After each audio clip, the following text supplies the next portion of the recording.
bed of browned pine needles. Burying the woman would require magic. He'd no tools, and even if he had, only one arm to work with. The process would drain his spark further, and he hadn't yet fully recovered. It would make him completely vulnerable to them.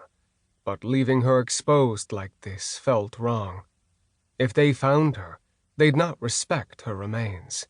They would find some twisted purpose to experiment on her dead flesh, a reason to take her apart, just as they'd done to his father. He'd no love for this woman, but no one, not even a human, deserved them. He found a branch with a jagged end and moved to her other side, away from the child. With the branch, he scratched a large rectangle into the ground, and then traced runes inside the shape, instructing the earth to crumble. The grave was too shallow, only around 4 feet, but it would have to serve. It was not easy to push her body into the hole. She landed at a drunken angle, and he did the best he could to straighten her before using the last of his spark to fill the grave and smooth the area, disguising the disturbed ground. Through it all, the child remained silent and watchful. He returned to the infant, awkwardly removing the coat he'd stolen the night he escaped to make his missing arm a bit less noticeable. It mattered little now. He wrapped the naked babe in the coat and lifted him, once again cradling him to his chest. The child sighed, and his eyes fluttered closed in sleep. His heart ached for the slight warm weight in his arm who seemed to trust him so quickly. He couldn't care for the infant, especially not in this city with those bastards hunting him down. Hunting them both. The only chance this little one had for survival was to send him away.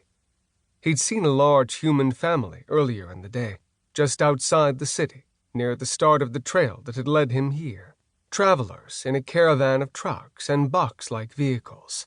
Hunters headed for the mountains, as they'd been eager to tell him when he stopped to stare at the heaps of animal skins that filled the backs of their trucks. They'd paused in the journey because one of their women had just given birth, and the babe was sickly. He would swap the child for the hunter's infant, make him a changeling. The boy would be raised human and unaware of his fey blood, and in his ignorance he would be forever safe from them. Weary and aching for rest, longing for oblivion, he trudged through the brush, determined to protect this tiny, fragile life. He'd failed to save his father, and the child's mother, and himself. Even if they didn't capture him again, they'd already destroyed him, body and soul. He'd not make it much longer in this world. But the boy would survive. This he vowed to ensure. His brother would live. Chapter 1. Manhattan, New York City. Present day.